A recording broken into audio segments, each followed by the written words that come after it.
get ready, because it's time for Geek Bombast, the weekly podcast dedicated to bringing you news and general discussion on comics, movies, TV, video games, and anything else deemed totally awesome. On the show this week is Amanda Arias and myself, John Sitton. How's it going? Pretty good. That's good. That's good. That's good. It's just you and me this week. Yeah. Where's everybody else, John? I made a mistake. What did you do with them? Yeah. So I made a mistake and didn't actually ask who was available to record until, like, way late. A day and a half ago. Oops. And everyone was like, "Nah, man, I'm already busy." And I want to try to get these episodes out on a timely manner. Mm-hmm. So I couldn't record on when everyone else probably would have been available. Yeah. Like, I think people would have been available on the day this goes up, but late in the evening. Yeah. So it would have been a day or two late if we did that. So, and I already went a day or two late with the last episode. Yeah. So, I don't want to do that again. So, but this week we got some stuff to talk about. Mm-hmm. We're gonna do things a little bit different this week, though.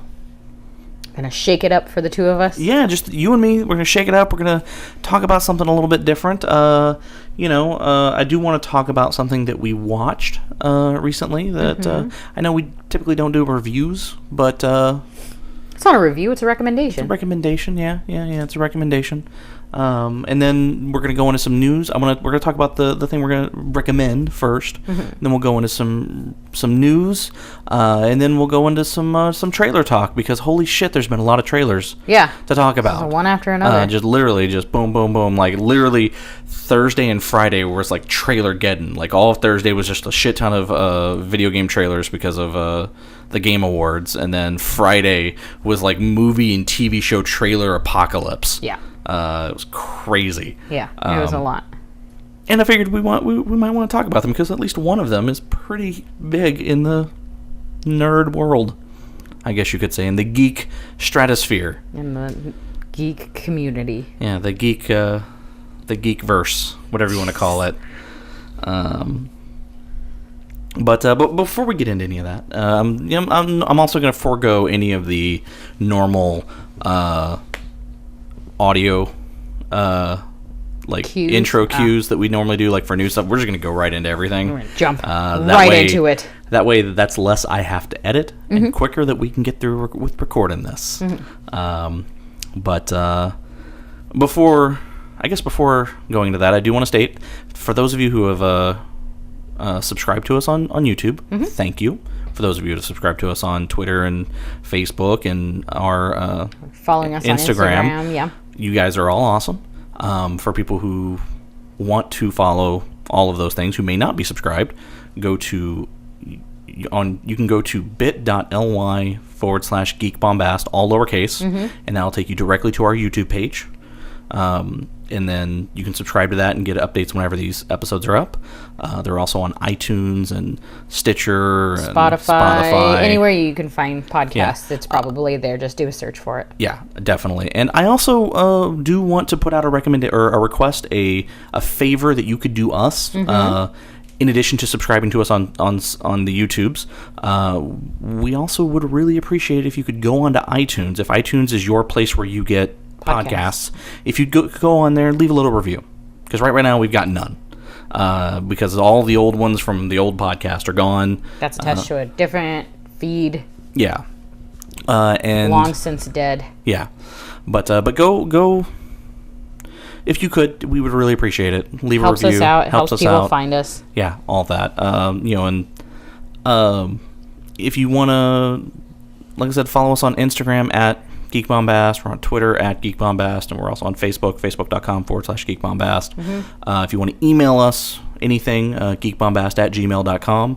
As I said earlier, right now the plan is to do every fifth episode of the show will be a Q&A episode, where we just go through all the questions we've gotten the previous 5 episodes, if there are any. And I'll even, before that episode gets recorded, I'll even go on Facebook and Twitter and everything and ask for questions. So definitely go in and ask. And then, so I just want to get that out of the way kind of quickly, and then I'll probably point it out all again at the end, get really super annoying about it. But before we go into news items, there is something that we watched recently that we would like to recommend to people. Yep. If you are a horror movie fan, you probably have a subscription to Shudder. And if you don't, you should probably get a subscription to Shudder. Yes. Or Verve. Verve is also a good place to subscribe. Right, because then you get access to Shudder. Yeah, you get access to Shudder. But if you can, there's a movie that just got posted that I actually feel like, and I think you as well, feel like people should watch. I don't know when it's coming out on DVD or Blu-ray, but I heard We've been assured it is soon in the near future. But the movie is called You Might Be the Killer. Right. So for anyone who hasn't heard of this, I think it premiered at this past Fantastic Fest to a lot of like really decent reviews. But most people might be more familiar with what this movie is based on, which was a series of tweets by a couple of writers, Sam, I can't think of his last name, and Chuck Wendig, who basically kind of did like a writing exercise on Twitter where one of them basically started describing like the scene of a slasher movie, and through the course of events, the friend Chuck basically is like, I think you might be the killer, and then they kind of poke fun at some tropes through tweets. Yeah, it's an entire story told through tweets. Yeah, basically. And it's actually pretty entertaining. And apparently, a movie studio contacted them for the rights to the idea behind the story. They came on as executive producers on the movie. They even got first pass at the script as a writing team.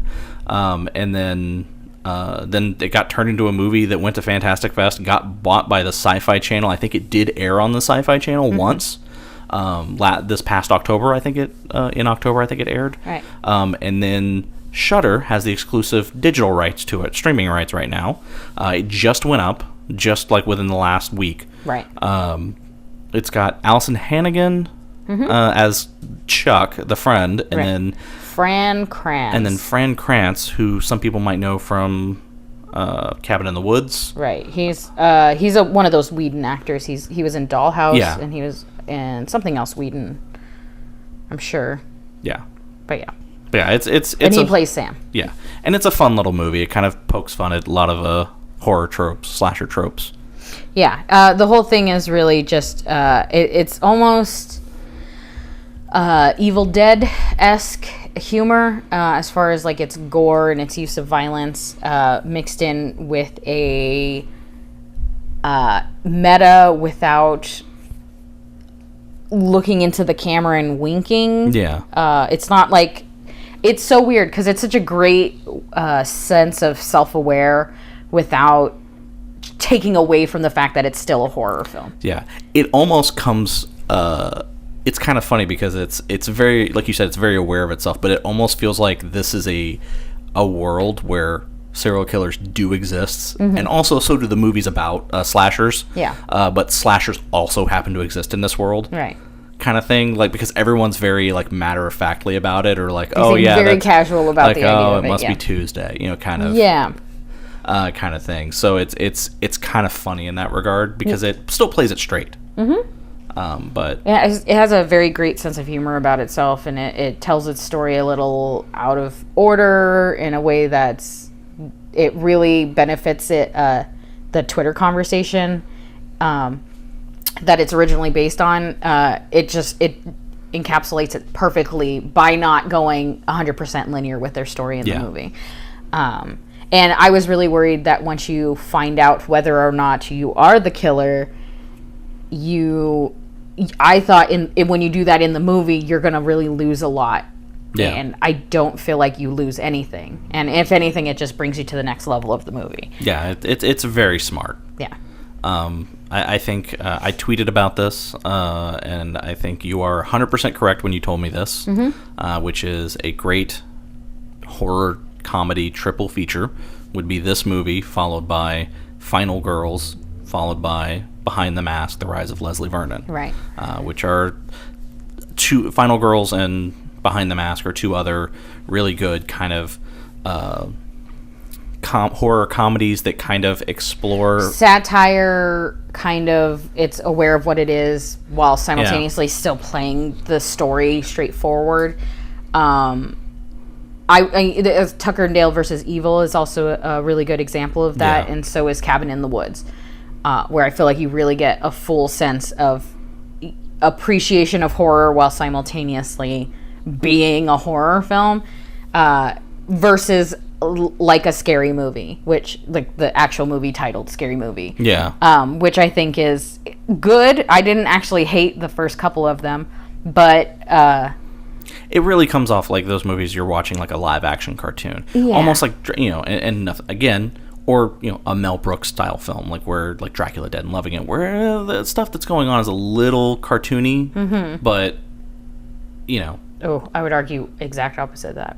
Okay. Because a Mel Brooks film could be watched on its own. You can watch Space. Oh, no, you can watch Spaceballs without having watched Star Wars, or you can watch Young Frankenstein without having watched Frankenstein. I agree with you. And then you can still completely understand what it is. And though Mel Brooks has his own issues and losing like his ending and stuff like that, I feel like what you're talking about are the individual jokes within a Mel Brooks film. I'm not saying that Scary Movie is like a Mel Brooks movie. Right. I actually think Mel Brooks movies are better. Well, I just mean like those horror films, like you don't need to see other slashers to really be able to get You Might Be the Killer. Yeah, no, I agree with you on that.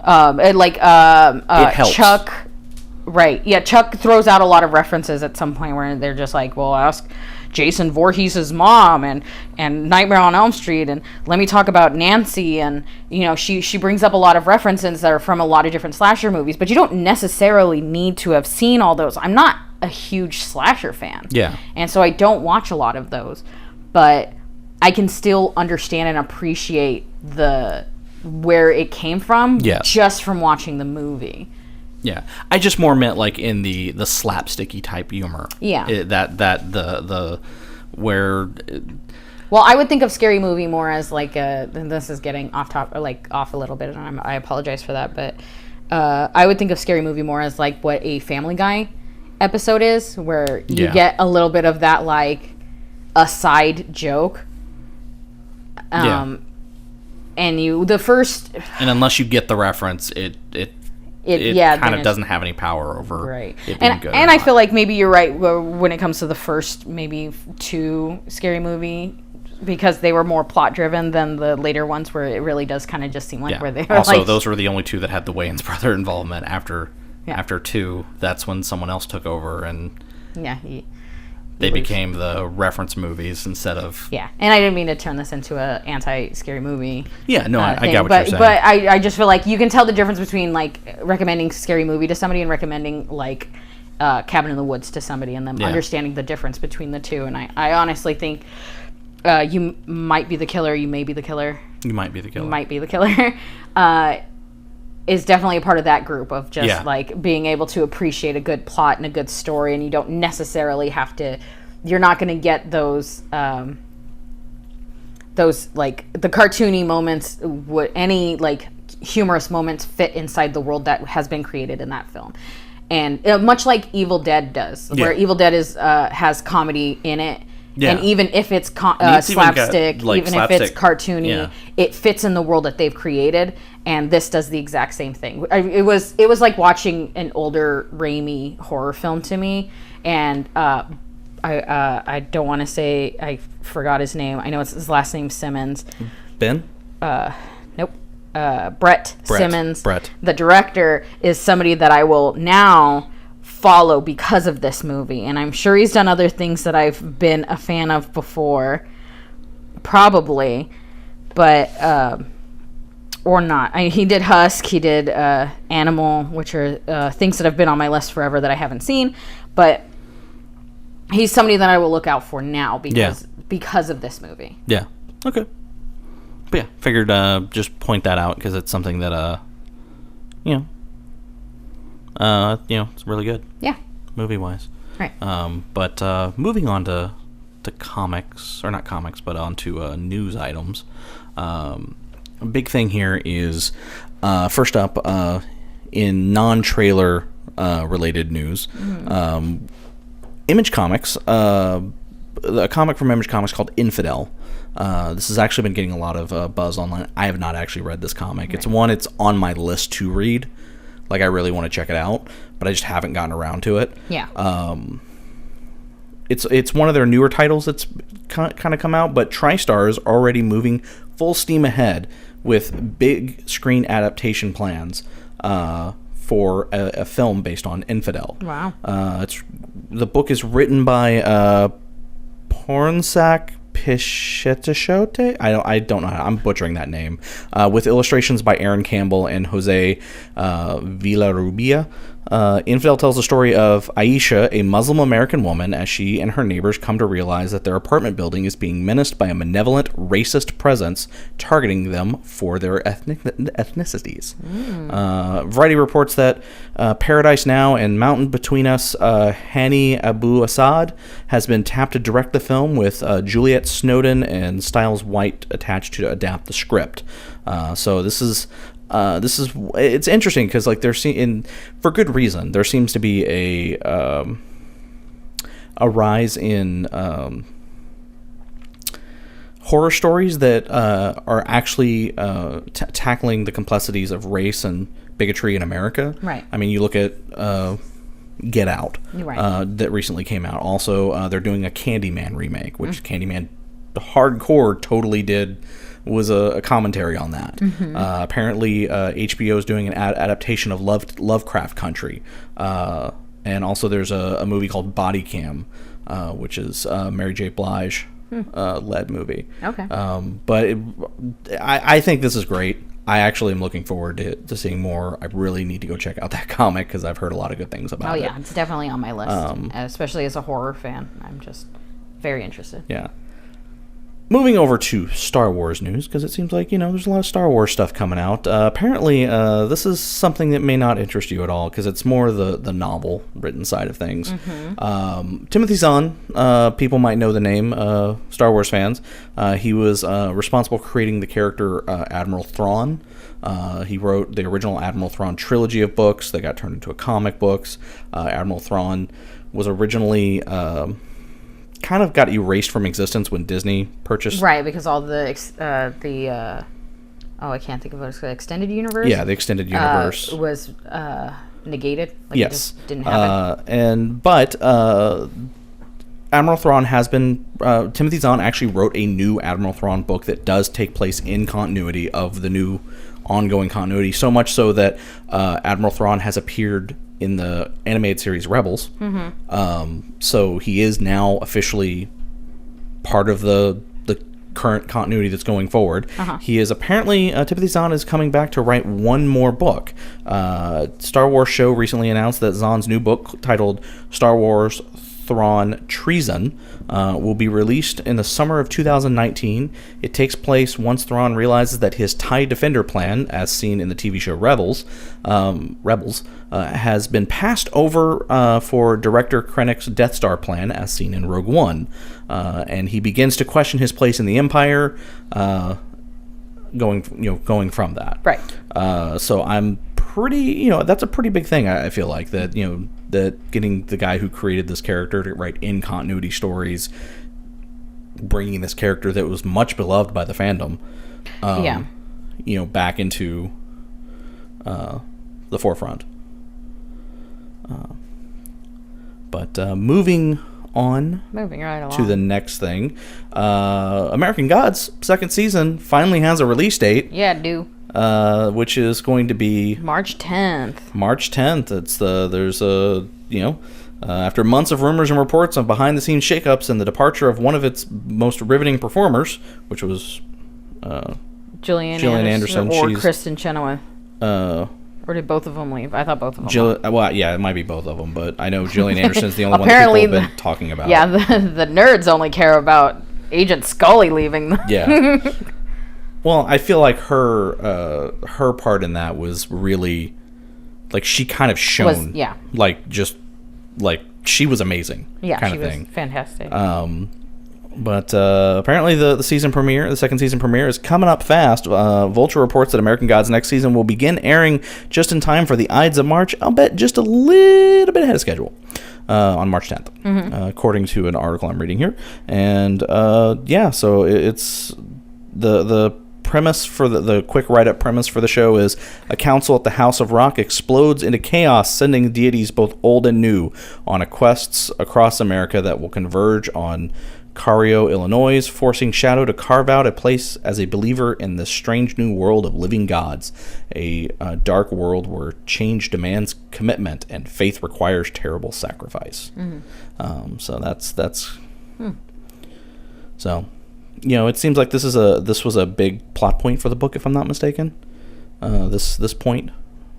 It's all big plot. Yeah. Well, I mean, this is kind of when things start actually moving. the shit starts hitting the fan with everything. Yeah. So. I mean, it was like preparation for a war, and now we're starting to hit that. You're gonna start seeing a lot of craziness happen. Yeah. Yeah. Moving over to video game news. Man, Bethesda cannot catch a break. They released Fallout 76, which didn't get a lot of good reviews. Didn't get a lot of good press. Yeah. The game was buggy, which arguably sold a broken game. Yeah, which, in all honesty, pretty much most of Bethesda's games are broken when they released. For anyone who has played them. But the biggest thing that was part of it, was the thing with their big collector's edition. There was a big collector's edition that cost like $200-$300, something like that. Yeah. And it came with like the helmet of the power armor. It came with it came with a bunch of stuff. But one of the big things was this canvas bag that you could put the helmet in. Right. And when people got their collector's editions, they found out it wasn't a canvas bag. It was this cheap rinky-dink nylon bag that was easily rippable. Right. So to put it in perspective, a canvas bag, the image that they used was a canvas bag, which would at its cheapest would be the kind of canvas that most often is used for reusable grocery bags, and at its best is the sturdy fabric you use in like a duffel bag that you would take to the gym. Yeah. The nylon material that it ended up being used for was similar to what you get free at a convention to put your swag in, and all it really would hold is all the I heard cards. It was thinner than that. Really? I heard it just ache into a trash bag. Yeah. Looking at images, it looked paper thin. So it really looked like the cheapest, freest thing. Sometimes if you get something kind of expensive, like electronics, do this every once in a while. It'll come in a bag, but it's like a very thin, almost papery mesh looking bag, and it kind of had that similar style where that if you carried anything like just an ounce heavier than it needed to be, the whole thing would sort of just tatter to shreds, and that's what it looked like. So this whole thing sparked a whole thing, and then from there, someone contacted Bethesda support and got a response back, which was, we know about the problem. It's too expensive to fix it. The bags you wanted were too expensive, so we switched to this. No, we're not going to do anything about it. Have a nice day.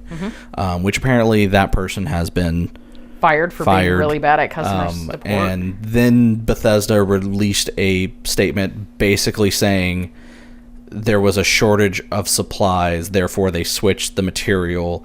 No, they're not going to do anything about it. Yeah, they said like a nicer version of the same thing. And then people backlashed at that, and then finally Bethesda said, "Okay, you know what? We're going to make good on this.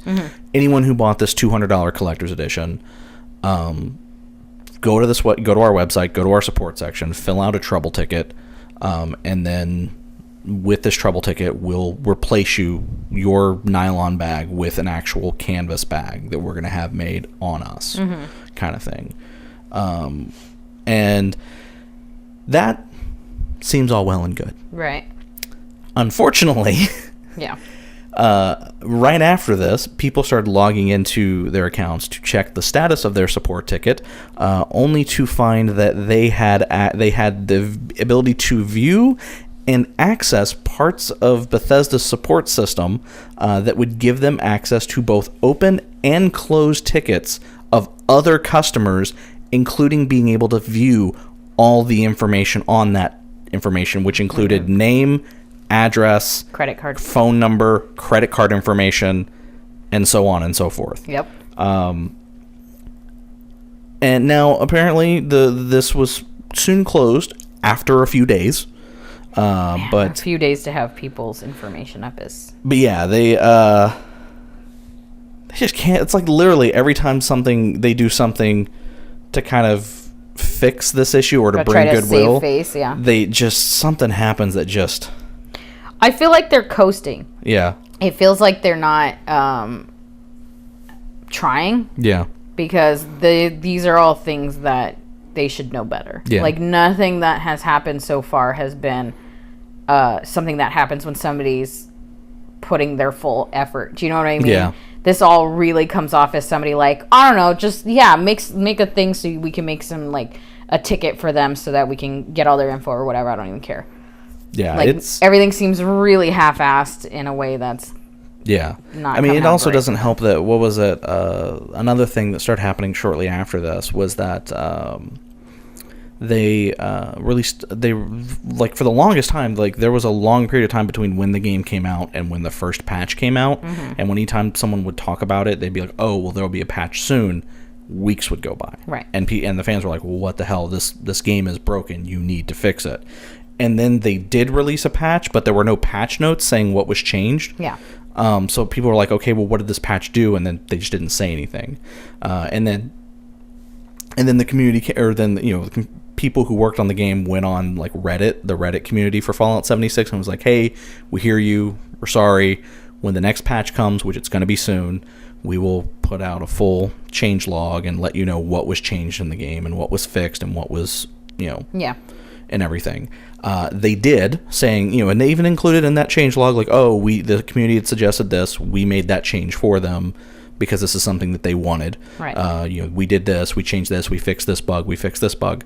However, someone who was looking at the source code, comparing the old code with the new code, noticed that those things that they said they changed in the change log are not the only changes. Were not the only changes, and a lot of other changes were made, such as making certain degradable resources degrade faster than they previously had, and making it take longer to collect the resources to make new versions of that.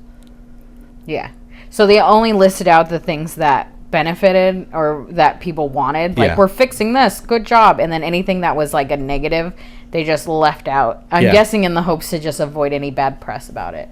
And then but lying or omitting, a lie of omission. A lie of omission is still a lie, and it's still bad. It's worse to be caught doing that than if they had just told us. Their community. I think it was one tweet that's like, guys, you're killing your reputation faster than you're fixing it. Yeah. How could I ever trust them with another game? Even if they come out with a trailer that looks good, how could I ever possibly trust them for anything? Like, they've openly told me they don't care if the content, they don't care if they're releasing a broken game. Yeah. Step number one. They don't care if they promise you something of a certain material, which is a lie and a false advertisement. And I'm sure had they not offered to replace that, it would have been a lawsuit eventually, because you can't just say something is made out of something and then change it later and be like, well, it was more convenient for us. That's not how that works. Yeah. We paid $200. That's crazy. And then when you do offer help, you accidentally release, you essentially accidentally dox part of your customer base. Yeah. That's crazy. Someone on The Escapist, like one of the writers on The Escapist, was like, yeah, this is great. I spent $200 and got a trash bag instead of a canvas bag, and then got doxxed. Yeah. As soon as it's not worth it. Like, to me, it's not worth the risk. Like, that's, if we're playing a 3 strike you're out rule, they've hit 5 strikes in one game. Yeah. But I mean, for me, Bethesda, while I do like some of their games, I've always stated that I don't think their games are as good as everyone makes them out to be, and it's almost become a running joke that when a game comes out by them, that it's broken and doesn't work. Yeah. And it's riddled with bugs. And then, frankly, that happens a lot with a lot of games nowadays, and I'm not tolerating it. Yeah. But there is one other news item. Okay. Well, actually, there's 2, but this is 17 more news items. No, actually, this is just only one. There is one other news item, and this one I think is a big one. This is actually probably game changing as far as the comic book medium goes, sort of. So Shonen Jump. Are you familiar with Shonen Jump? Oh. No. So Shonen Jump is a Japanese manga company. They're Shonen Jump America is, they basically they're responsible for characters like books like Naruto, One Piece, My Hero Academia, right? Like all these very popular characters. In Japan, they don't release, when a story's coming out brand new, they don't release it as like a giant book like we get. They actually release a magazine called Shonen Jump Magazine, which comes out and it has chapters. Mm-hmm. It's filled with chapters of all the current ongoing manga. It's whatever, one chapter per book, right, essentially. So when we here buy manga and we buy the thick collection, that's essentially what we refer to as trade paperbacks or graphic novels.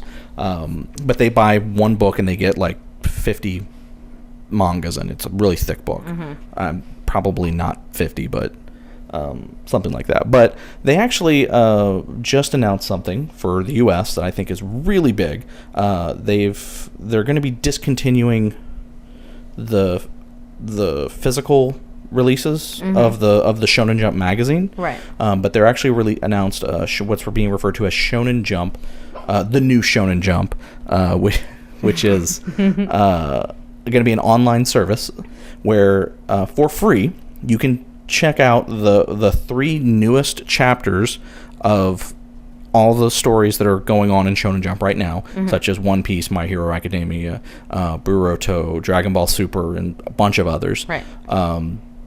You'll get them the same day as Japan, and there'll be new chapters weekly, with new series and everything added to this as well. So this is for free. You're going to get the newest 3 chapters for free if you go to their website and sign up for a free account. You'll get access to all this stuff. Right.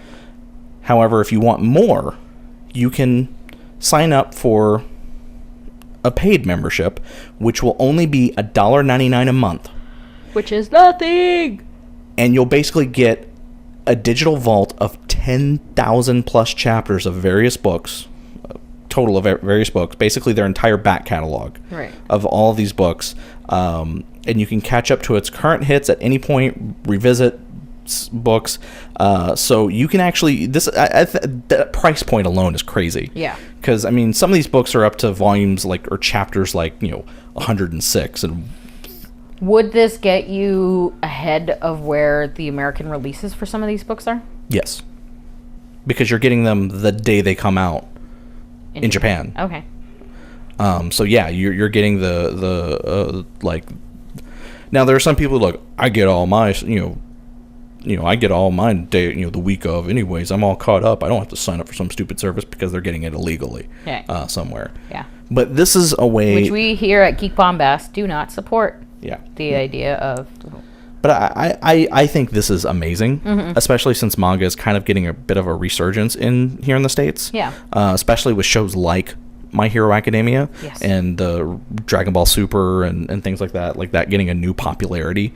Manga is becoming a big thing. And again, $1.99 a month. Yeah, that's fantastic. That's pricing. Fucking crazy as far as pricing goes. Yeah. And I think that's more than worth the value. Yeah. Does Michael know about it? Yes. Okay. Because just imagine if you told him and he was on mic, you would get the first... Oh, I figured if he didn't spontaneous human combustion on a podcast ever. Yeah. I was actually kind of hoping he would have been on here to talk about this one because I thought he would have. Because when I posted on my personal Facebook, just me, John. Well, no, I'm just saying when I posted on Facebook, his reaction was just like oh my god. Yeah. Like he was just like, oh my god, this is amazing. So I and again, the fact that the first 3 chapters are available for free, right, without having to sign up for anything. So that alone is great. So if you have read everything up to the most recent stuff, let's say you did so illegally, you now don't have to do that illegally anymore. Yeah. You can go to this, and if you want to reread that stuff, fucking $1.99 a month. That's nothing. Yeah. It's like a pack of gum. It's like buying a pack of gum a month. Yeah. Buying a candy bar. Are you just thinking about candy right now? Yeah, a little bit. But yeah, no, I think I think that's pretty crazy, and I feel like that's a game changer. Now, mind you, a manga's chapters are usually like 6 to 8 pages or whatever, or something like that, 6 to 10 pages. So I mean, you're not getting like a full 22-page comic with that, but that's still pretty crazy to me. It's great. So, but that's all news related stuff that has nothing to do with trailers and announcements and things like that. Out of the way. Yeah, we got that stuff out of the way. There was another thing about Legendary Films or Lionsgate. Actually, I think it was Lionsgate paying Brian K. Vaughan an ungodly amount of money to both adapt his creator-owned stuff and also to have him create new projects. But I forgot to pull up the news item, and we don't have time to look for it. Yeah, we don't have time to look for it, but he's fucking rich, bitch, kind of thing. Yeah. So. He's got Oprah money. Yeah, he is. Brian K. Vaughan is. He's making bank. Good. And he has a lot of good creator-owned stuff as well. So which includes like Saga and The Private Eye and. I was like, are we stuck at Saga? Yeah. Saga or maybe Saga. Yeah.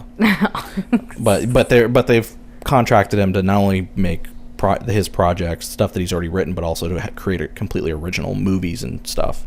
So that's awesome.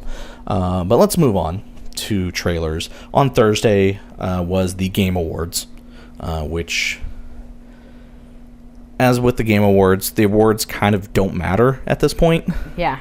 I know, because I got emotional over one of them. Yeah.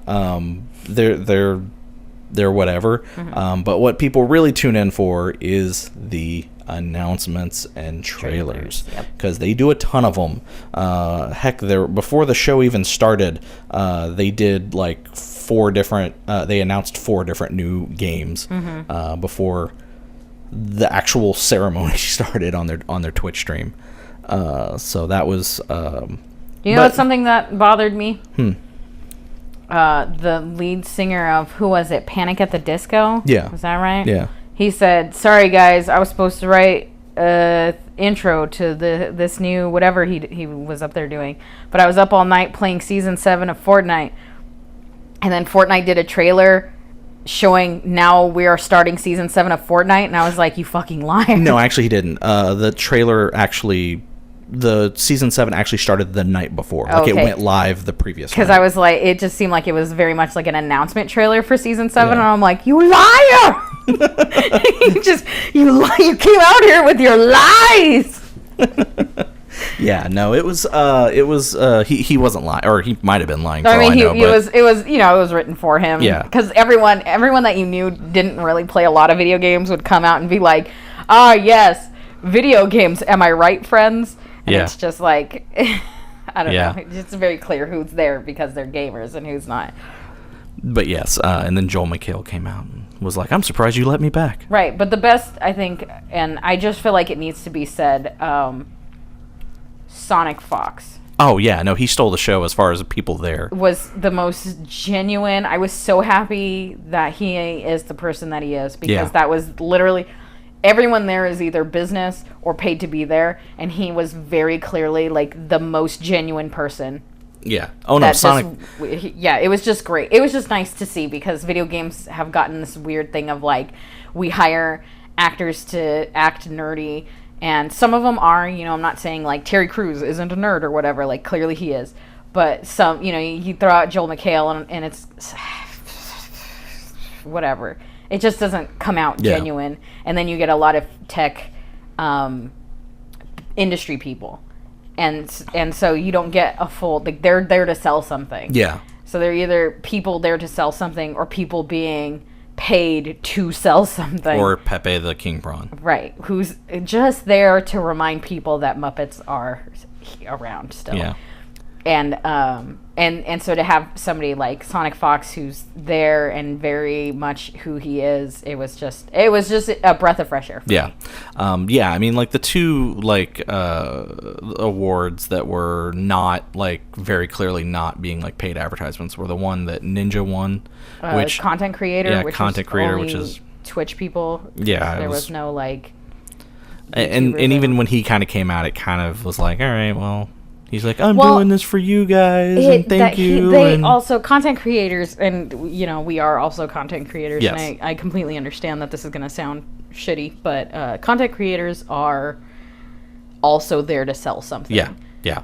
But Sonic Fox is a fan. Yeah, and then Sonic Fox won for best esports player. Right. Or, you know, whatever. And the thing is like, I Sonic Fox, out of everyone that was mentioned, Sonic Fox is the only one I know of, because he's a geek. Very clearly, he's a nerd. You know, also he goes to these gaming tournaments dressed like a furry, and usually he'll play, and then right after he wins, he puts the furry mask on, and kind of like does a victory laps or whatever. Yeah. And then there's been a few times where he will walk up to the final match wearing the furry mask, and then play. Like, it's almost like he's trying, look, it's hard to see in this thing. I feel like I need a handicap, and I still win.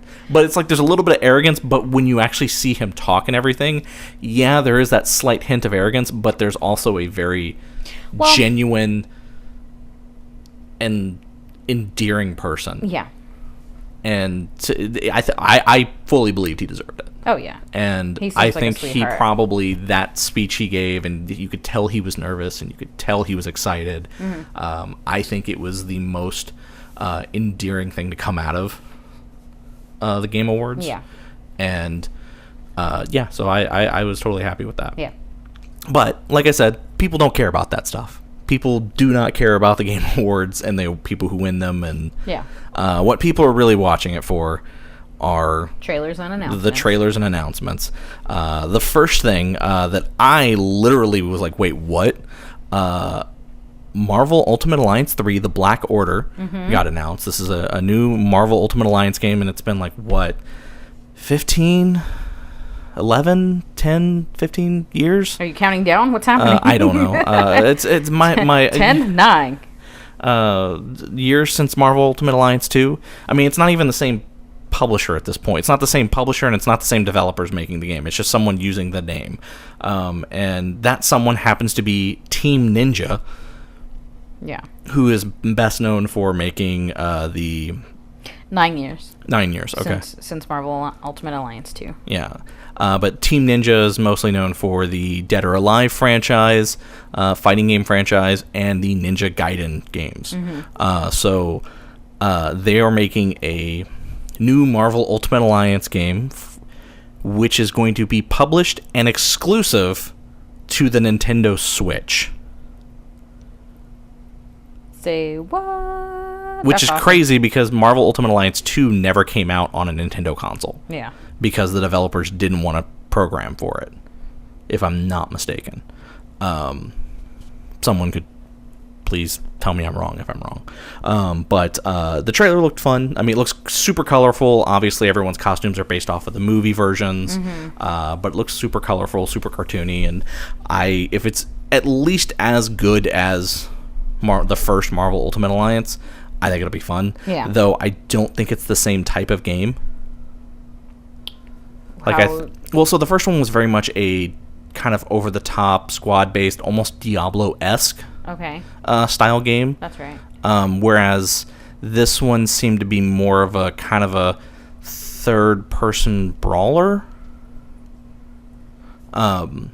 Like where not the fixed camera. Yeah. But I don't know. Like it was. I would need to see more. I don't know. But I'm interested because I love the Marvel Ultimate Alliance first one, and I loved all the X-Men Legend games, I wasn't a huge fan of Ultimate Alliance 2.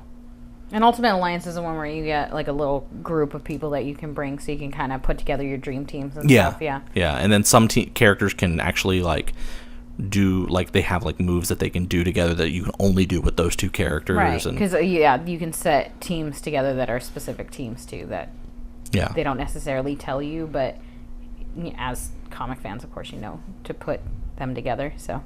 Yeah. Exactly. But another trailer that got announced, this was kind of, we knew about it ahead of time, which is funny because Ubisoft put out a teaser stating that a trailer for a new Far Cry game was going to be aired at the Game Awards, and then the morning of the Game Awards, the box art got leaked. Yep, sounds about right. The box art and title, which is a game called Far Cry New Dawn, which will take place after the events of Far Cry 5. And it's kind of post-apocalyptic setting. At the end of Far Cry 5, spoilers, a nuclear bomb goes off and decimates the town of... what the hell is the town called in Michigan? It's a town in Michigan. Yeah. Bloom County? Hope Falls? Hope Springs? Something like that. But anyways, there's nuclear wasteland, so this takes place 17 years after that, and there's two new villains, which are twins that you have to go up against. You're playing an entirely new character. You're not playing the character from the first game. This takes place 15 years after? 17 17, I think. Yeah. There's... they've announced that you can finally, while there's a new dog companion, and this dog can actually get in the car with you now, which was something that people complained about in the last game. Yeah. And there will be characters from Far Cry 5 will make appearances in this game, but they will be changed in some way, shape, or form. Because 17 years worth of apocalyptic change, Yeah. nuclear apocalypse change. Yeah. Does that mean mutants? Does that mean? I don't know. Does that mean old ladies and old men? Does that mean I that honestly don't pilot's baby that was born in the game is now 17 years old and just roaming around? I don't know. I don't know. Yeah, but it's all... I'm strangely, like... So, Far Cry... I don't really care for the Far Cry games at all. Like, in all honesty. Like, I didn't care for one. I thought it was a nice tech demo for water effects. I never played Far Cry 2. Everyone raved about Far Cry 3, but I just couldn't get into it. I skipped Far Cry 4 just because it didn't interest me all that much. Yeah. I enjoyed Primal. I just didn't have time to play it. Yeah. The only one I really played from beginning to end was Blood Dragon, which was like a standalone, downloadable, completely separate thing. And it was also short. Which Primal was supposed to be that, but then they bloated it into a $60 game that was kind of boring. Yeah, they added a lot of and now you hunt, and don't forget to hunt. You need to hunt, and it's like, okay, I just want to play the game though. Yeah, it's like I played 1, 3, Primal, and I actually did go back and play a little bit of 4, and I just never beat any of them. For whatever reason, Far Cry 5... I got really excited for it right before it came out. Like, I didn't really care for the most part leading up to it, but then, like, the weeks leading up to it, for some reason, you're like, yes, I want this. I bought it. I played that game beginning to end. So that's... always a good sign. Yeah, I played it beginning to end. I thought it was a decent game. The ending's a little... the writing on it could have been a little bit better. Yeah. But it's there are signs all throughout the game that's where it was going to go. And I actually kind of... caught some of them beforehand. I like that there's subtle hints about where it's going to go, as opposed to being like the entire time straight up yelling at you like nuclear apocalypse. Instead, it's more in the background if you're paying attention. Yeah. Like I actually thought that was really brilliant, because I was sitting there going, oh man, am I gonna have to stop them from firing a nuke at some point? What's going on? And then it doesn't ever bring it up again in a few other places, and I'm like, oh well, I guess maybe not. And then the ending happens, and I'm like, oh fuck. Should have been paying more attention. But yeah, no, it was I didn't play any of the DLC. I bought it, but I just didn't feel like the need to play it. Yeah, I just didn't. I didn't play any of it. It was weird. But for some reason, this trailer hits that nerve with me where it's like I kind of really want to play it. So yeah. They showed a trailer for like Crash Team Racing Nitro Fueled, which was basically a remake of Crash Team Racing. Yeah, which I never played. It's Mario Kart with Crash Bandicoot. But his name is Crash. He shouldn't be driving. I agree. Dangerous. They showed more trailers for Anthem, which, meh. Yeah, I feel nothing. However, then they showed the trailer for probably what is the standout of the show for me, which is a game called The Outer Worlds. This is a game directed by the same people who created Fallout, the original, the OG Fallout, and then they also had worked on, and it's the studio that, Obsidian Games, the studio that made Fallout New Vegas, which I think these people also were involved with New Vegas. Yeah. But this one is completely its original IP. It's outer space, kind of a westerny vibe. It's got humor. It's got the humor that you would expect from an OG Fallout game. Right. I like the even the imagery. It's almost stylized. It's not 100% trying to be like realistic. Yeah. It looked really good. It had a great sense of humor. Yeah, no, the sense of humor was great. I hate to use this reference, but it kind of reminded me of Serenity if it had a more humorous vibe to it, if it was funny. Like, yeah. That kind of implies something mean.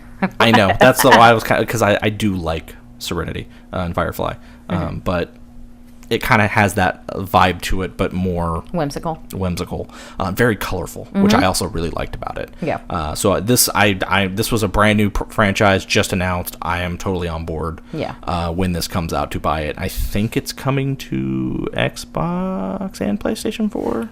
I'm not sure. Yeah. And then there was some stuff. They showed a new trailer for Crackdown 3. Was it really a trailer, or was it just Terry Crews talking to Terry Crews?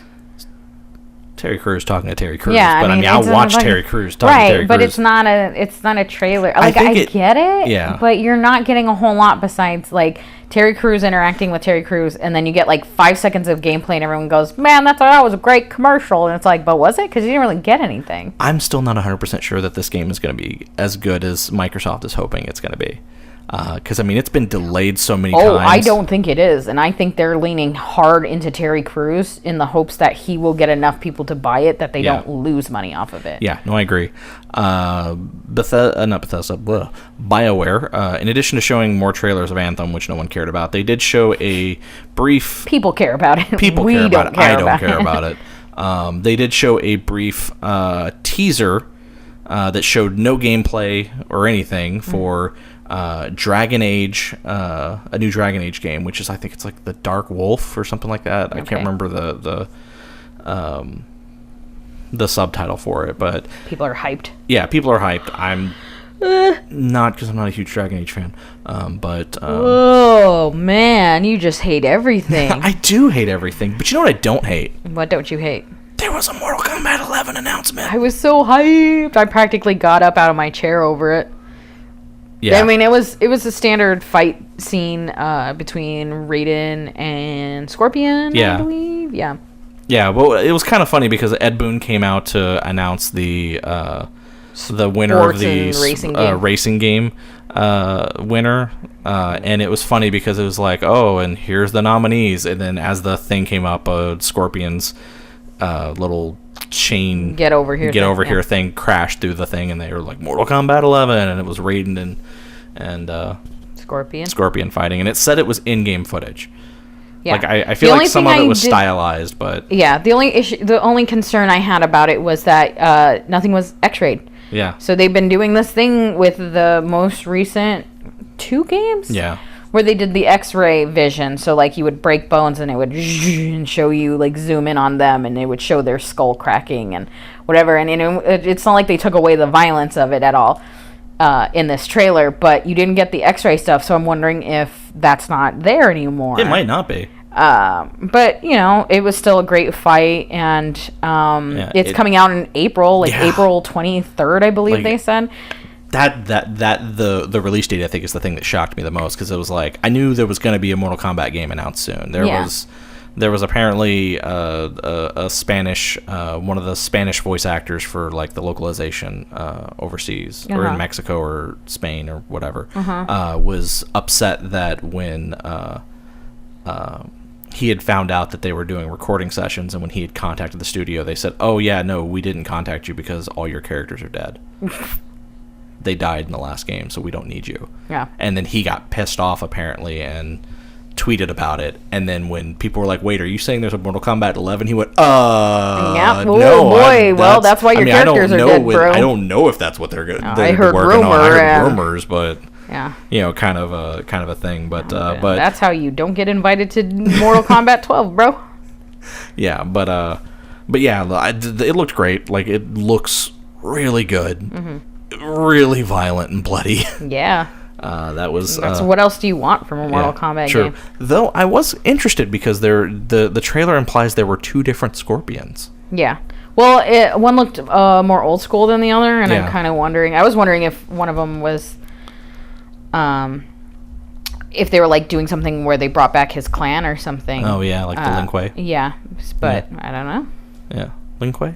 Is that right? I don't know. Is that Sub-Zero's? I don't know. It might be Sub-Zero's clan. But yeah, no, it might be a thing where they could be bringing back his clan, or there could be another time travel, because they've totally done time travel. Well, they love going back and forth with those classic looks and the new looks. Yeah. And so, it wouldn't be surprising. Yeah, it could mean anything. It also could mean that there's like a tag team mechanic being brought into the franchise again, where when one died, a second player, a second fighter comes in. I just know I love when they bring in new characters. I love their weird fucking characters. Yeah, Mortal Kombat 10 was phenomenal. Yeah. So MK11 is, I'm on board. Yeah, hype. And I think as far as video game trailers, that was those were. I mean, there were other trailers. Yeah, but like I feel Psychonauts like 2, but it looks like Psychonauts. It looks good. It's just looks like more Psychonauts, which is what you would want out of Psychonauts 2. Right. But let's get out of video games. Let's get out of there. Let's get out of them and go talking about some movie trailers. Okay. A bunch of movie trailers came out. So first up for TV show, not really movie, but TV show, was the Umbrella Academy trailer from Netflix. Right. Announcing a peek at the upcoming TV series, which I want to say is being overrun by Gerard Way. So the guy who wrote the comic is also like spearheading the show as well. Yeah, he's also part of it. Yeah. Yeah. It looks good. Ooh, debuts February 15th. Yeah. Looks good though. Yeah, it does look good. Like I'm a fan of that comic. I mean, it's been a while since I've read it, and it dawns on me that I feel like it's been so long since I've read it that I don't remember it correctly. Yeah. And so I kind of want to reread it, and then it dawned on me that I read it all in single issues, and you don't have trades. I don't have a collected version of it, and I no longer have those single issues. I'm interested to be the person between the two of us that hasn't, like, I'm thinking, like, even if you go out and buy the trade and reread it and refresh yourself on it before you watch it in February, I think I will refrain from that until afterwards to see the difference in how I watch it and view it versus how you watch it and view it. Well, it's also weird because right now they just released issue 3 of there's currently a new Umbrella Academy series, like a sequel miniseries called Hotel Oblivion, which is only on issue 3 right now. That's currently coming out that I'm also reading, and it's reading that's making go, am I remembering the original wrong, or is there differences? Yeah. So and also, like, I'll be like, who's this character, and they'll be like, oh, it's this person. I'm like, what? They were okay, kind of like it's so I kind of have been. You need a refresh. So even before I'd seen the trailer for this or even knew about that, I kind of knew that I wanted to revisit it. But it looks really good. It's out there on YouTube. Ellen Page is in it. I didn't realize she was in it at all. Yeah. Though I feel like she is appropriate for the character she's playing. So that's Vanya. Yeah. So that's good. But it looks at least it looks to be interesting at the very least. Yeah. Then there was something a live action Kim Possible movie. Yeah, it's a weird one. Yeah, I'm not. I'm familiar with Kim Possible, but I've never watched it.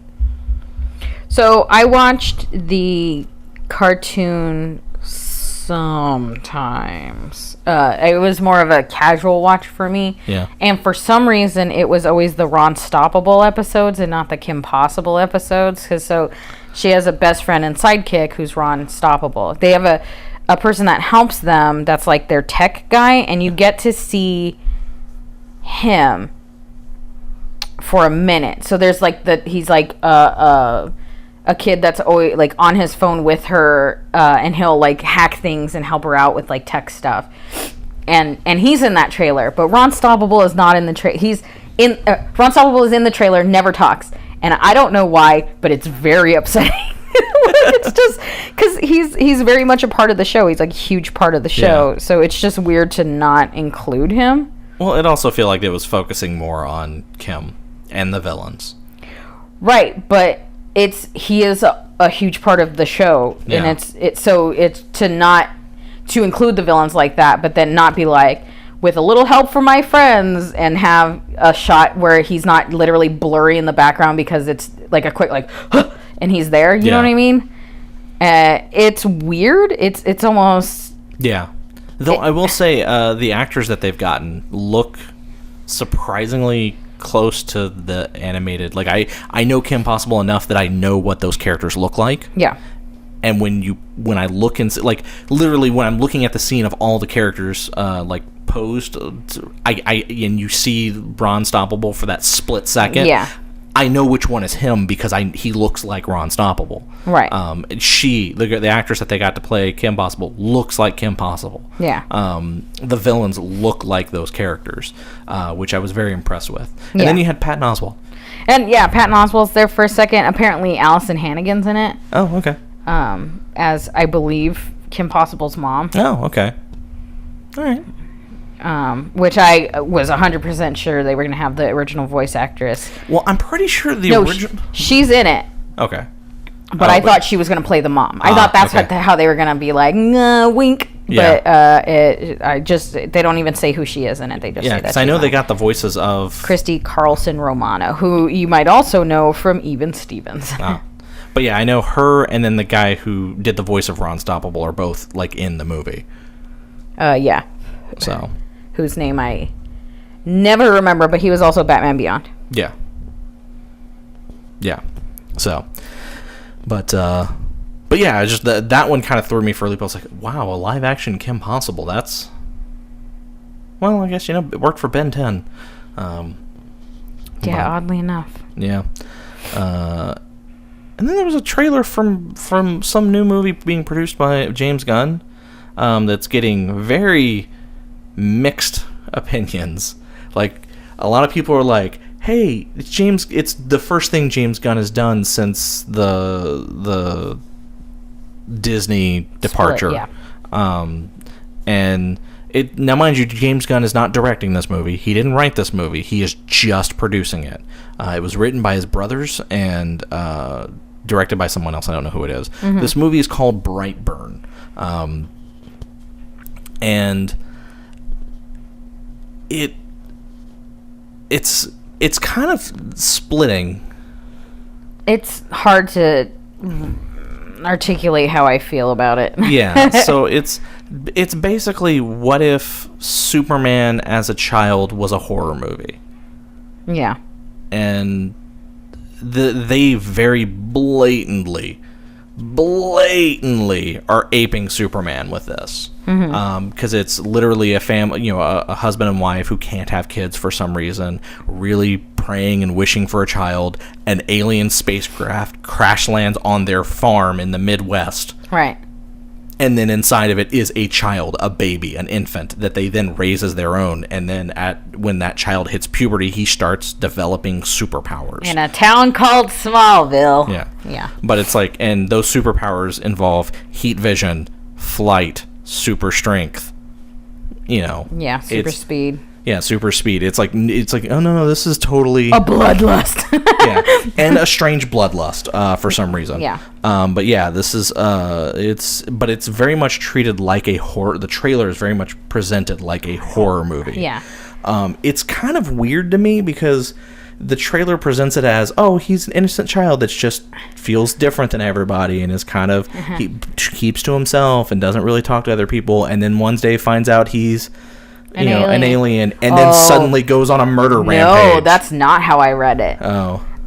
Because there's a scene in the trailer where he's biting a fork. Yeah. And then the dad goes up to him and like pulls the fork out of his mouth. Yeah. And then you can see him snap back into reality and then look at what he did. Oh. And I didn't take it as I was being a kid just chewing on something and now I'm, I didn't realize my own strength. And I took it more as he was like entranced, or he's tapping into something primal inside himself that nobody understands. Yeah, and it's also, there's the scene, I mean, to go along with that, because you do make a good point, there's the scene where the mother sees him sleepwalking, and she finds him in the barn trying to get into where they're cellar hiding, kind of thing, where they're hiding his spaceship, and he's like, oh, did he find it? And she's like, no, I think he was drawn to it. Yeah, and so I think there's something where he's going to fight between the two. I almost wonder if it's going to be more of a Carrie style horror where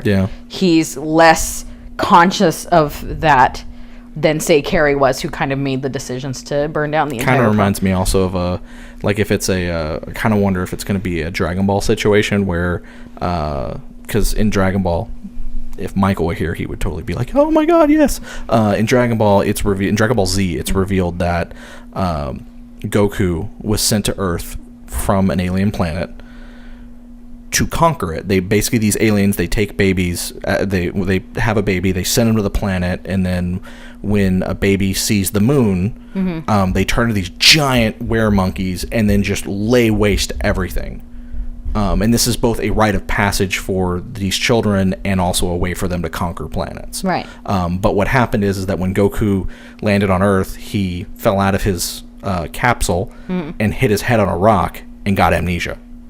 Okay. And then someone found him and raised him to be a good person. Yeah. And then the events of Dragon Ball. And now he's not a were-monkey? Well, they cut off his tail. Like, he still turned, like in the original Dragon Ball, he would turn into a giant were-monkey that would go on a rampage, and then they realized that if you cut off his tail, it's like cutting Angel's wings. Yeah, he lost the ability to... Yeah.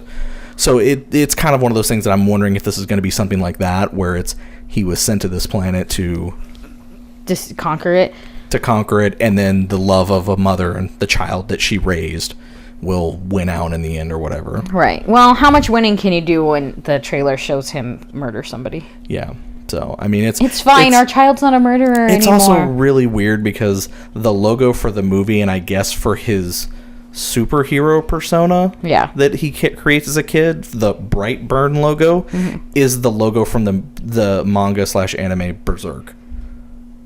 Which is weird to me. I don't think it's intentional, but I think it's very clear that they're pulling from...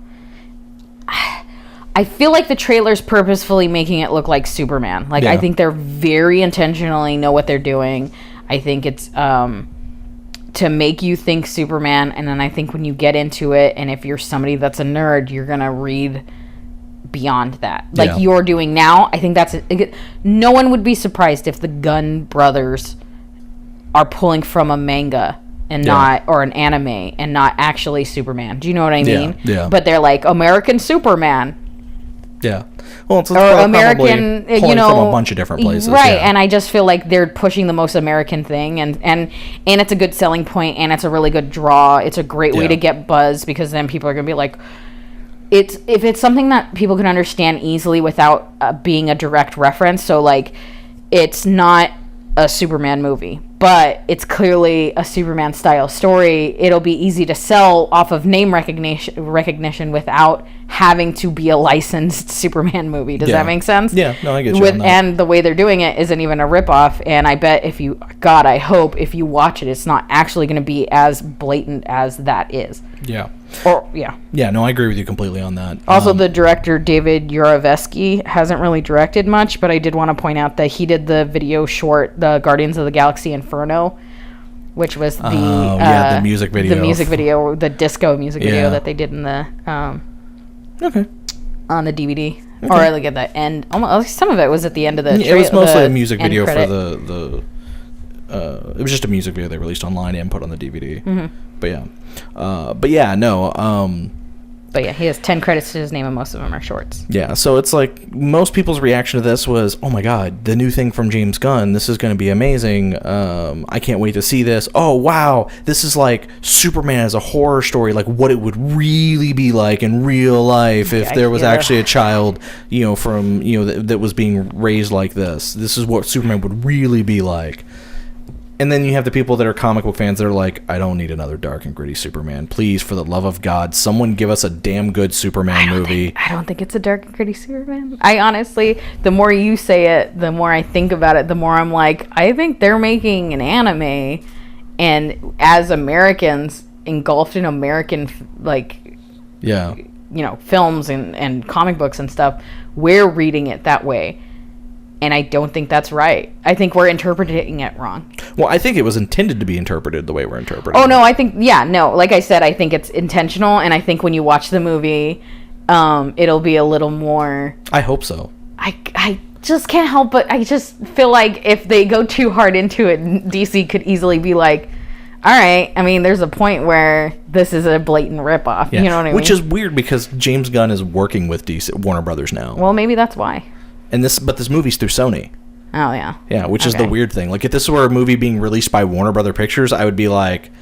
Well, I don't think... Maybe they didn't think this movie would make any money. Yeah. Because it's not even directed by him. You know what I mean? But they just blasted his name across the screen for that. No, it's definitely...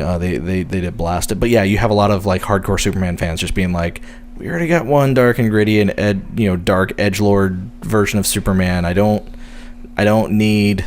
Yeah. And something that makes one look lighthearted. Right, but it's not a Superman story. I know. It's not Superman. Like, if they were like Clark Kent in horror Smallville, blood over Smallville, it'd be different, but it's not. It's if it's a rip-off, then nobody should watch it anyway. Yeah. But if it's more than what that trailer leads on, if it leans more into the horror than into the kid thing, or the Superman thing, then I think it'll be worth it. Yeah, I'm hoping it's good. Like, I'm actually legitimately... But I'm of two minds. I'm of, like, there's the part of me that's like, you know what? I like James Gunn movies. I can't really... I mean, most of the ones that I'm pretty sure I wouldn't like, I never watched. But the ones that I thought that I would like of his, I've watched and I've liked them. Mm-hmm. His produced stuff is a little hit or miss with me, because giving your friends a chance sounds nice. Yeah. But yeah, so I mean, it's on one hand, it's like, you know what, I'm willing to give it a try. This could be interesting. This could be some type of, like you said, it could be they're trying to make you think it's a Superman as a horror story. To get you into the theater, but then when you watch it, there are references to, there are allegories to Superman. Because that could easily be the first 3 minutes of the movie. Yeah. And then we just move on. Yeah. We're like, got it, superpowers, go. You know what I mean? Yeah, so I mean, it's that part of me is interested, but then there's the part of me that is the fan of the character of Superman that's just like, I know it's not Superman. Yeah. I know, but it really... Like, I get it, but I also don't get it, because what did you want? James Gunn to be like, okay, I'm making Superman? Like, no. It's not going to happen. So why not just let him tell his story?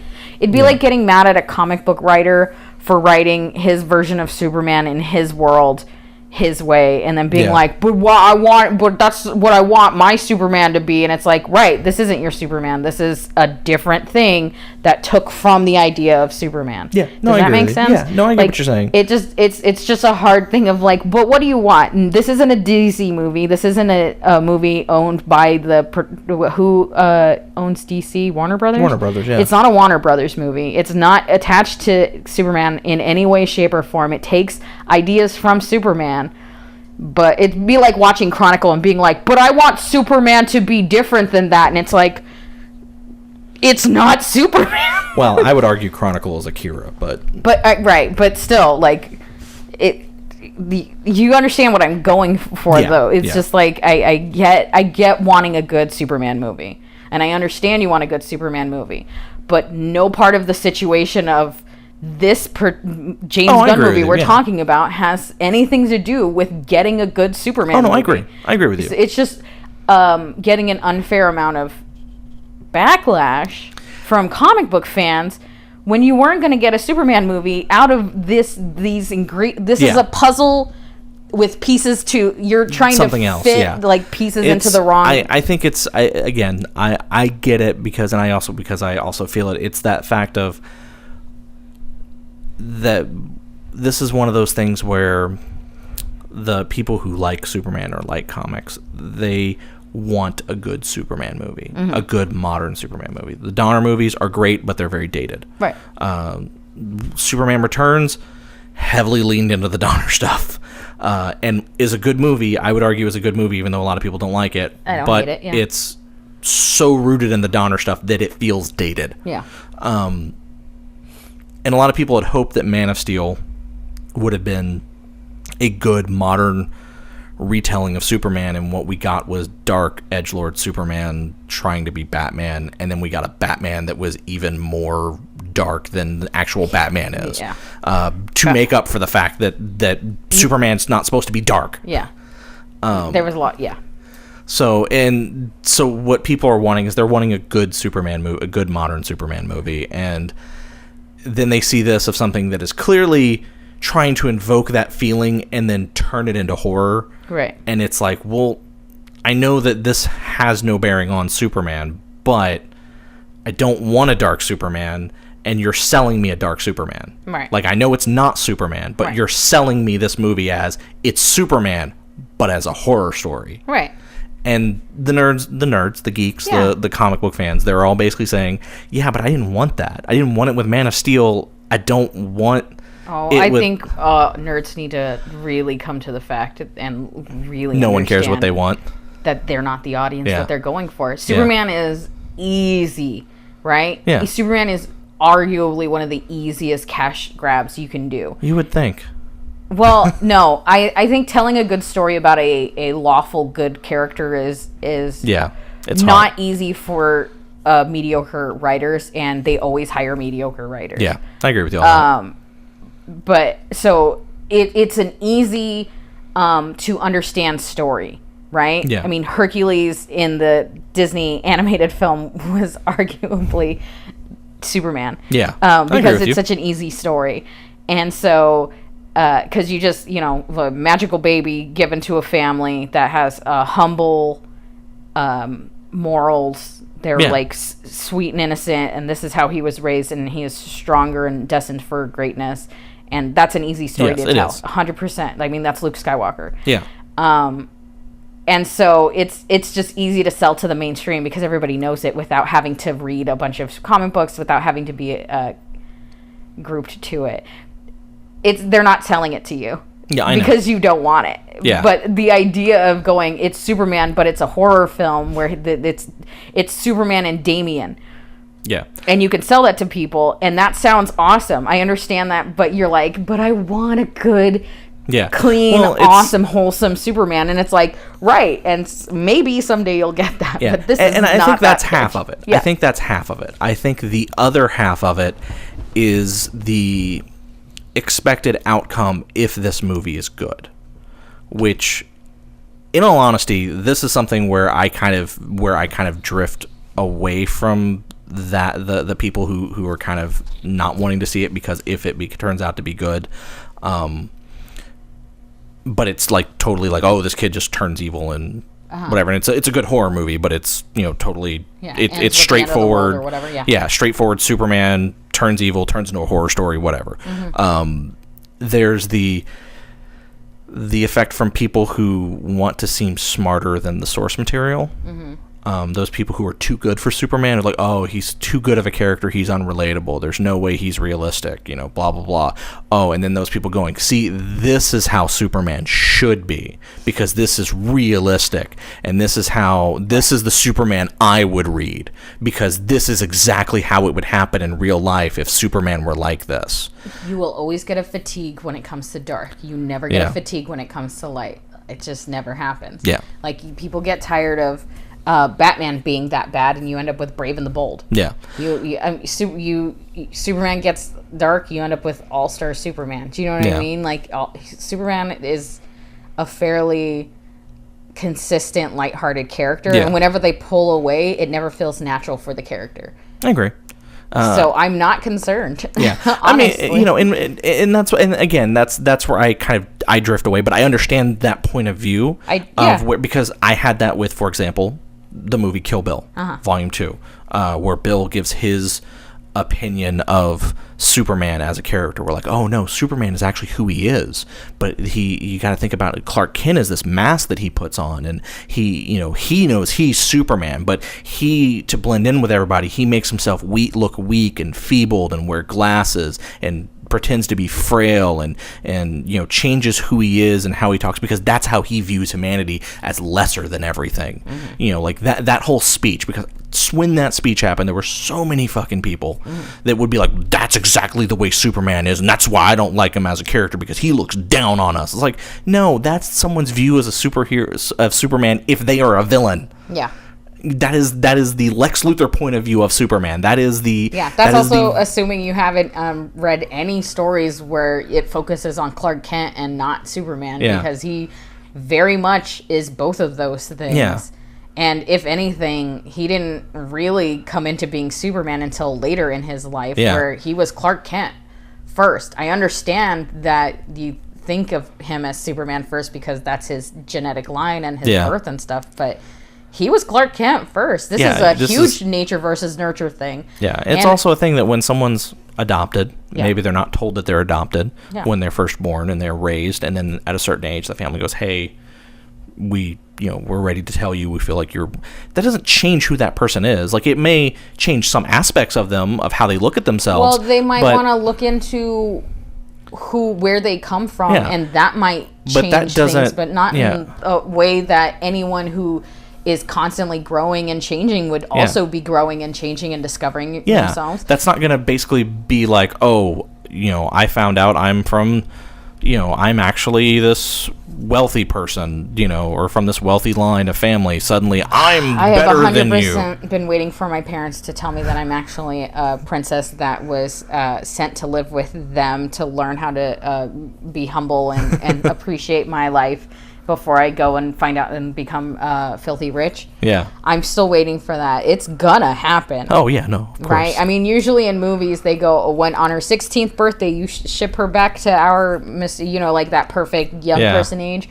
I'm guessing in real life, it's like an older... Yeah. It's like an older age. Sometime after you're married. Right, yeah. They're like, she has to find somebody who's not gonna look for just the money. And then we both find out that that you're a princess and then I'm like a prince and we're both loaded, and therefore our marriage is actually okay because we're both royalty. Yeah. Okay. Okay. And our dog is also magical and was sent here to watch over us. Yes. Yeah, your parents are going to reveal all that soon, I'm sure. Yeah. Any day now. Get that letter. Yeah. But yeah, so I mean, it's, I get that. Like I said, I get that apprehensiveness because I am so sick and tired of hearing people talk about that Kill Bill line, because they don't understand that, yes, that's how he views Superman, because he's a bad guy. Right. And that's the only way that makes sense to him in his mind. Yeah, they don't realize that is more revealing of that character than it is of Superman. Yeah. Like how people interpret like how you interpret Superman really shows how you feel about people. Yeah, like it really shows who you are as a person. Yeah, it does. And But it's the people that are just like, oh man, you're gonna get a lot of dude bros out there totally doing this and then if enough people speak up about it, DC will be like, all right, well, let's go back to the dark and gritty Superman idea since people seem to like it. Well, if working in comic books in the comic book industry for a couple of years has taught me anything, it's they don't listen to any fans. God, so no. if a bunch of fans go, we want dark and gritty, they don't give a shit. If a bunch of fans say we want lighthearted, they don't give a shit. They do whatever the hell they want. And that's true for Marvel. That's true for DC. That's true for anybody. I think this argument is really the difference, and I'm not saying you're not like a movie fan, but I feel like between the two of us, I am a movie fan first and foremost, and then a comic book fan. Yeah, no, I get what you're saying. That I love movies as much as I love comics, but if it's adaptations of comics, right, I'm a comic book fan first. Right, and so, and I want and respect true adaptations to comic books and things like that. But I'm always a movie fan first and foremost. So if this means I'm going to get a good, unique, and different movie, I'm going to be okay with it. But I understand that to you, and forgive me if I'm putting words in your mouth, it seems like even if you get a good movie out of it, you're still worried about the implications it'll have to comic books, and some audience. This is like I said, this is something I can understand, but I'm less worried about this. Yeah. Like I because we have friends that are on Facebook that have made these people like that have made these statements, right. And I can understand where they're coming from because of the Kill Bill thing. Is what I was trying to say. I don't necessarily agree with them. Yeah.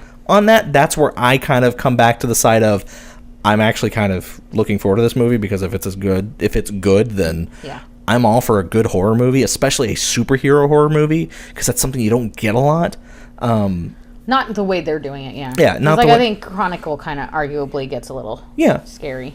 Yeah, again, I kind of don't think Chronicle is a superhero movie. I think of it more as an American adaptation of Akira. American adaptation of Akira is a superhero movie. Very true. But speaking of superheroes, there's one last trailer we got to talk about. This is the big one. Okay. This is the big trailer that got dropped. It was originally supposed to be released on Wednesday, but didn't because of the National Day of Mourning for the George H.W. Bush's. Yes, for his funeral. Mm-hmm. So they pushed it back to Friday, and then it just turned out that everything's getting trailers on Friday because of it.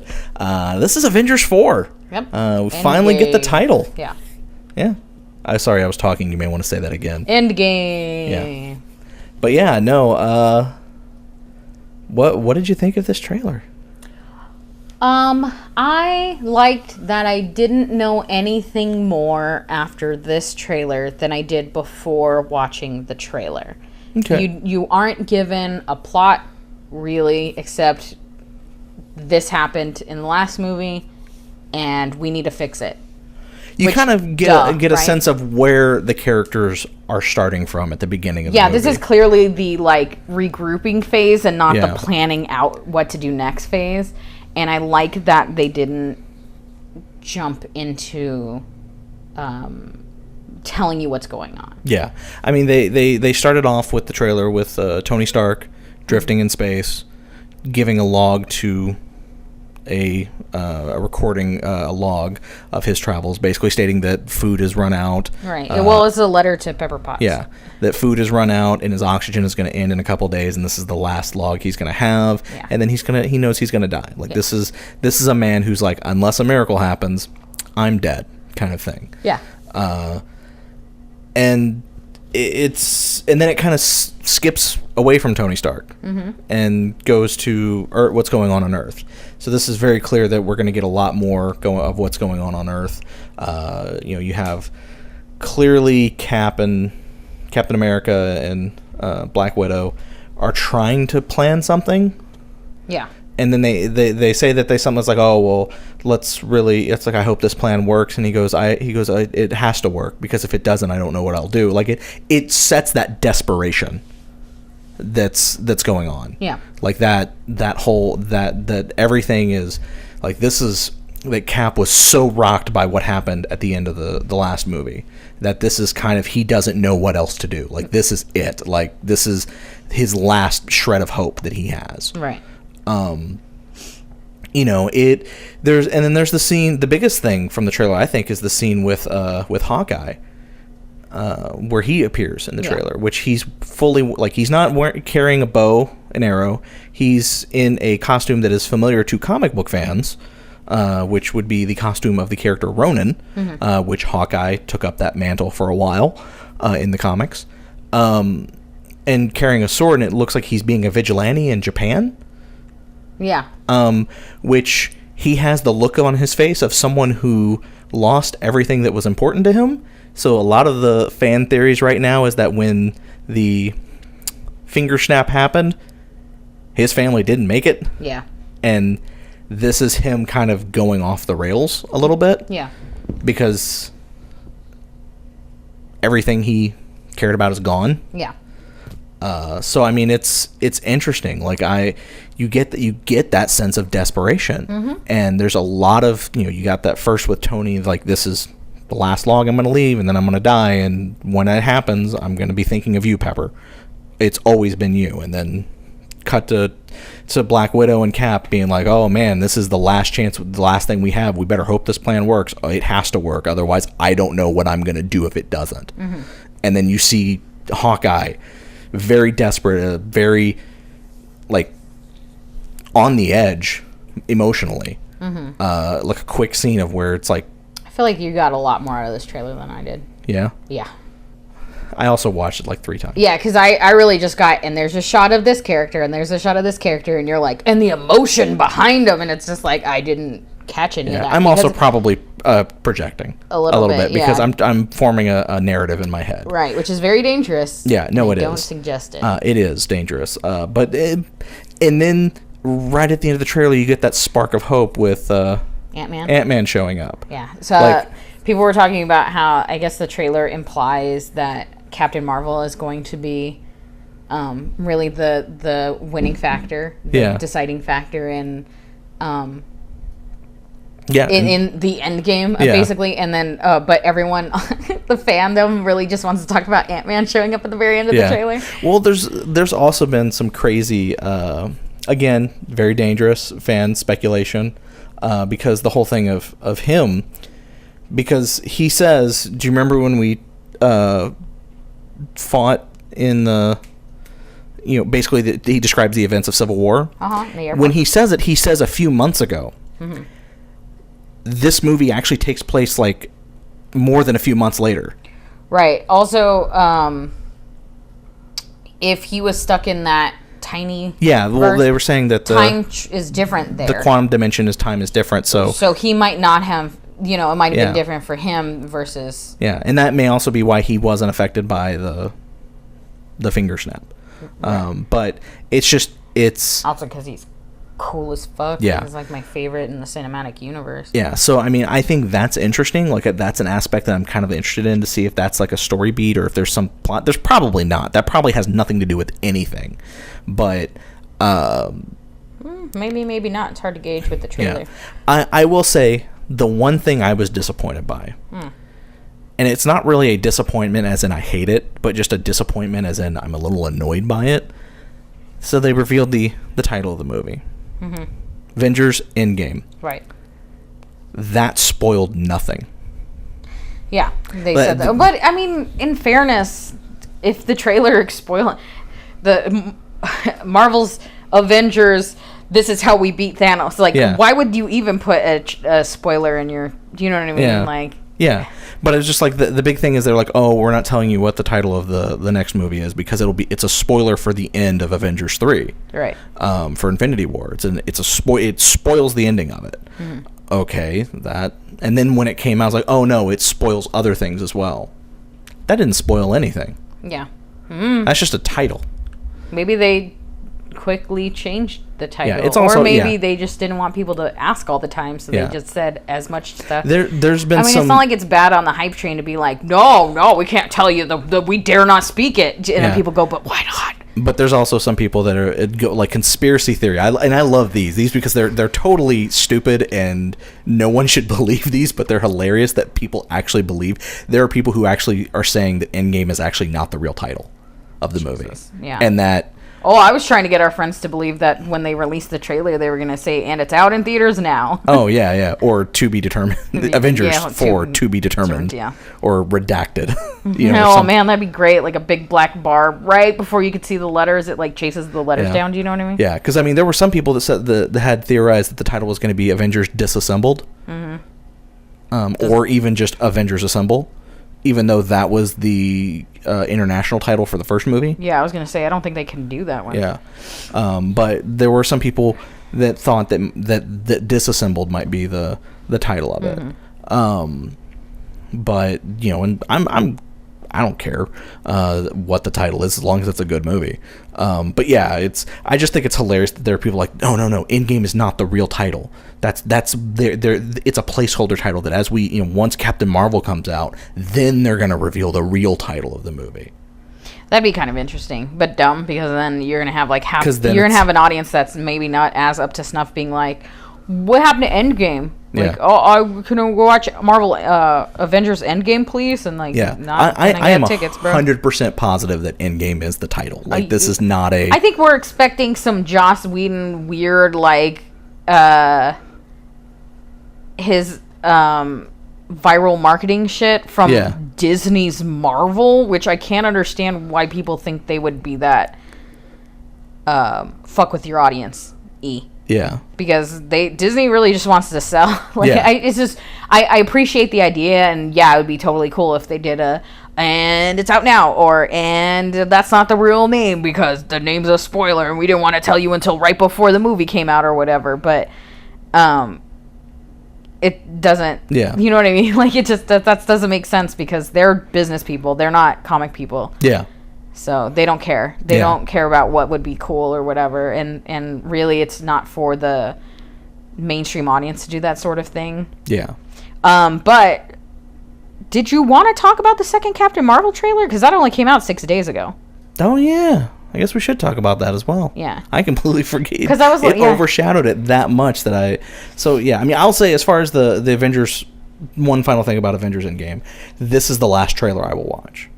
Yeah, I don't want to watch I have no desire to watch any more trailers. I just want to be there on opening night, watch the movie, enjoy it, go go going home. Opening night? Oh, I don't know if we're going to go opening night, but might try if we can. Yeah. But yeah, that's the thing. Is like I'll go in my Hydra shirt.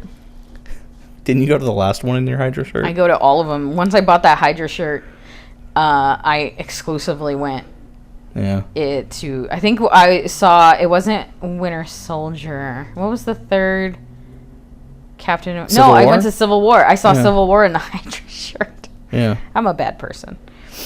Anyway, Captain Marvel. Yeah, Captain Marvel had a second trailer. I totally forgot about that. Yeah, there's only one thing that I'm not happy with, and the rest of it I'm fine with. What's that? When she hits the old lady and the old lady starts fighting her. Yeah. I wish they didn't show that. Yeah. I knew, we all knew that's what it was. We knew what was going to happen, but I feel like it really takes away from that scene to have it in the trailer, I think. But besides that, I thought it looked like a really good trailer. It just looks kind of basic and standard to me right now because you're not going to get a lot of what's happening until you get into the movie. Because it's a lot of like, your memory's lost, but but you kind of remember. Like, every time they say she lost her memory, it shows her having flashes of her memory. So it's like, okay, well, we know half of this movie is going to be her getting that memory back. And, having some flashes of her memory. And, I'm hyped to have a character. She seems OP to me. She seems real overpowered. Which I guess if she's going to be the reason why... the like end game. Yeah, that's the funny thing. I don't know. I think it'd be hilarious if she's not in it. I mean, the implication was that's why she's coming out before her movie's coming out before. Yeah, no, I know. Avengers. But I think it would legitimately be hilarious if she's not in it. Well, this goes back to me saying I don't think they're lying to us about anything. I don't think they're playing us. I don't think this is some conspiracy theory. I think this is a business person going, this movie's coming out first because it makes sense logistically based on what happens after that. Even if it's her walking in afterwards going, well, what happened here? Someone called? whatever it is, she should come out first, and I don't think they're like to fool you into watching a Captain Marvel movie. Yeah. There's no reason to do it. I don't think that either. She's just so much more like on Thor level, where she's on Hulk level power. It seems like she just has cool shooty fire laser beams. Like, it's really funny how when the Avengers stuff phase 1, how we were like, oh man, like Captain America is real strong bro, right? Like, he's a real strong guy, and Iron Man has these lasers and this and that, and now, like, I think Iron Man's not that strong compared to other characters. Yeah. It's just everyone, like, you get a real gauntlet of different strengths, and, like, they have the experience because we have the experience with them, but, Thor came out of fucking nowhere in Avengers and sort of dominated as far as strength and abilities in a way that we got but didn't get as much of in the other ones. He's God of Thunder, but it wasn't really until that third movie of his that we got the God of Thunder.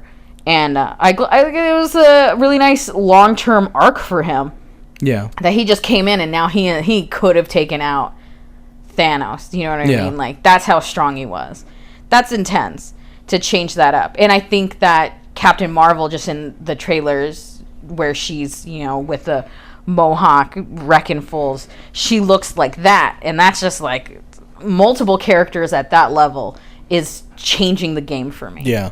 That's when you start really going to a different level.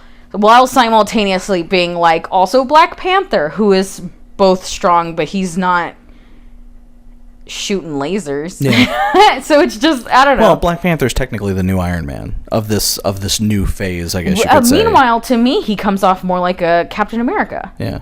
He's like a combination of Iron Man and Captain America. She's a combination of Iron Man and Captain America and the Hulk. I think she's you keep saying the Hulk, but I'm not. Hulk is the strongest one there is. I know, but he's not. I'm not getting the Hulk out of anybody, and not just because anyone's like, no one else is getting angry and doing stuff. But I don't get any sense of that. I guess Thor. She's Thor. She's like Thor and Iron Man to me, and Ant-Man.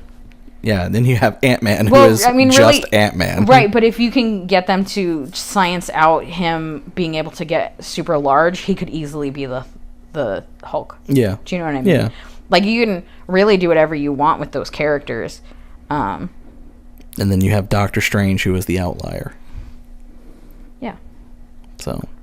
You have Doctor Strange, who's like the Hawkeye. He's there when you need him. Yeah. He's just kind of there. Yeah. But yeah, no, I'm really excited. There was a lot of really good trailers this week. Yeah. So much so that we almost forgot Captain Marvel. Yeah, literally. I'm sure there's something else that I saw a trailer for, or something that I wanted to talk about that I forgot about. Probably. When we were preparing for this. But I think that's going to be enough time for this week. I think we're going to wrap things up now on that. So thank you all for listening. Thank you, Amanda, for sitting down with me and having conversations about movies, trailers. This is stuff we normally would have been talking about anyways. Yeah, the microphones just happen to be on right now. Just happen to put microphones in front of our faces and hit record this time, and I hope everyone really enjoyed them. As I said at the beginning of the show, if you want to check out our YouTube page and subscribe to us, go to bit.ly/Geek Bombast, all lowercase. It'll take you directly to our YouTube page. Hit subscribe, and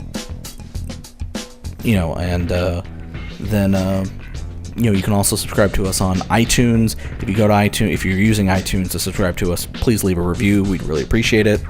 We're also on Stitcher, which I think you can leave a review for us on Stitcher as well. If you can, do it, please. Wherever you listen to it, leave a review or rate the show.